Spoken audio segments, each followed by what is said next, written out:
A potential kidnapping victim, thankfully, was marked as safe. There was a video, I mean, it is every woman's worst nightmare, that surfaced after a woman who was 35 years old found this footage on her own ring cam, and she was terrified. It was of another woman being taken away by a man against her will, appearing to kick and scream. So this woman who found the footage on her ring cam gave it to police. Police released the footage in hopes that someone could identify this woman allegedly being kidnapped. And the woman in the video called authorities herself on Tuesday. She said she was safe.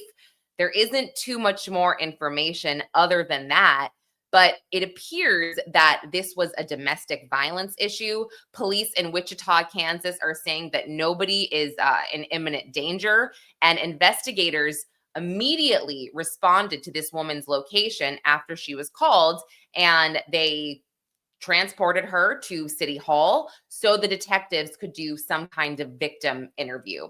So her name has not been released, but she was allegedly part of the neighborhood where she was caught on camera. She lived in that neighborhood, and that neighborhood is the 1400th block of North Volusia. And I apologize if I did not pronounce that correctly. I always do my best. So again, police said that we believe this is a case of domestic violence where the female was victimized by her boyfriend, and the female, thankfully, does not have any significant injuries. So detectives are continuing to conduct interviews surrounding this case, and when they have enough information, possibly it will be kicked over to the DA's office for formal charging.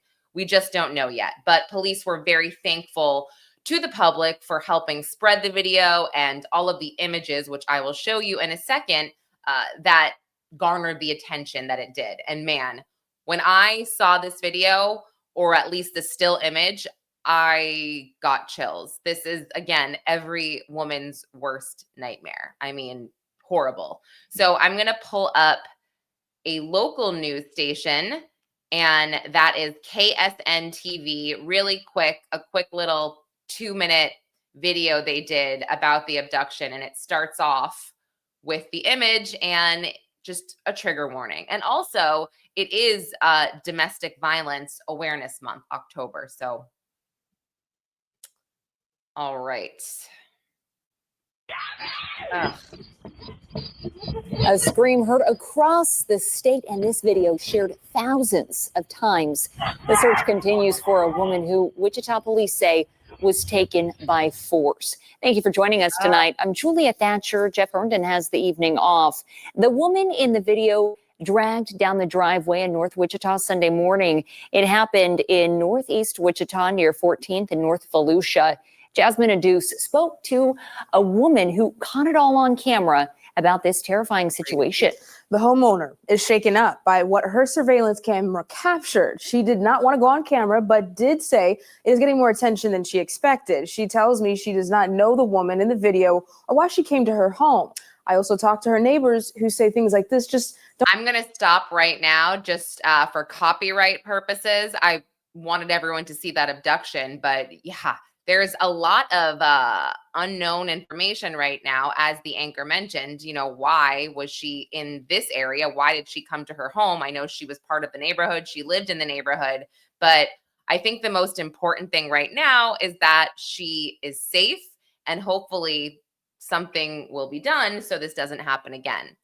Now, I also want to pivot over to Mark Sanchez. I know there was a lot of unknowns in my report yesterday morning, and I want to also point out I do this video every day around, let's say, or yeah, between 9 and 10:30 a.m. Eastern. So keep that in mind. If you see this daily video after and news has evolved since then, just please offer a little grace, because I will give an update the next day just to be sure. So I had checked the docket, the Mark Sanchez docket, and I was like, wait a minute, it looks like the November 5th pretrial conference was canceled, and it looked like it was canceled for a number of reasons. And it said recusal. And I had mentioned also that Indiana is really rough for court docs. The court clerk's office won't just send them to you. You have to pick them up, and it's a whole thing. If you follow the Delphi case, you'll know that Delphi, Maddie and Libby, that was horrible case. But also you'll remember that cameras are also not allowed in the courtroom. So anyway, it came to light yesterday. I'm going to share my Twitter here, that the judge in the case, she recused herself. So here is the filing about the judge, and it says, comes now presiding Judge Jennifer Harrison out of Criminal Court 20 and does hereby recuse herself and this court from this cause of action. Upon completion of all data, record keeping of this order, the court directs that these causes of action shall be referred to the Marion County Clerk for random reassignment to another major felony court. Once reassigned, the receiving court shall have all documents transferred to that court, and said court shall oversee all future proceedings under these causes of action. Now, they have also set a court date, or I'm sorry, a trial date as well, a jury trial date of December 11th at 8:30 a.m. And the new judge is James B. Osborne. There is not any additional information about why this judge recused herself. I think a lot of people are speculating, oh, maybe she was a football fan. Maybe she was a USC fan. Maybe she was a Jets fan. Although I'm told there are not many Jets fans. I don't know anything about sports, so don't take any offense to that. So, I mean, yeah, as of right now, that is unknown. I will be digging. And I also contacted Mark Sanchez, his attorneys, yesterday for comment. I called their office. Their office did confirm that as of right now, that is the trial date, December 11th, unless there's any crazy discovery issues. And I found that to be pretty quick. I mean, usually state trials can be really long and drawn out, but for some reason they have been moving very, very quickly. So the next, it also shows there is a pretrial hearing on, let's see. Well, I wasn't sure about this as well. There's a pretrial hearing for sure on 12/3, December 3rd, remotely at 1 p.m. And then it also shows one on the 2nd for at 1 p.m. as well. I'm not sure if that is an error. Again, I can't pull these documents. And then there was another date for 10/22. Although looking through it this morning, I'm actually looking in real time because I wrote this down. But of course, again, it changes every minute here.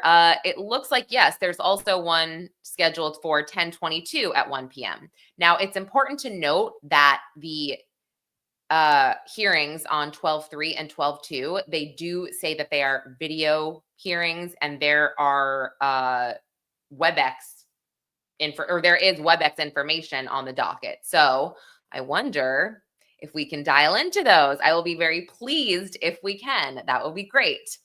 Okay, last thing that I want to update everybody on is the Celeste and David case. Now, there is not an update per se on Celeste's horrible death. The LAPD have remained tight-lipped. They have not given any type of update as of late. But the homeowner, Malden Trifanovic, he has hired a PI to look into Celeste's death for him, because per Malden, his home, this is the home that David lived in. Malden rented it to Josh Marshall. This home is kind of at the center of Celeste's death. I mean, you could argue, obviously, the Tesla is at the center as well, but this home was raided by LAPD, and that's a big deal. So Malden said, for me, for my family, I know that LAPD is doing a great job, and I don't want to interfere with that at all, but I have hired a PI to look into this because it's only right if my home is at the center of this.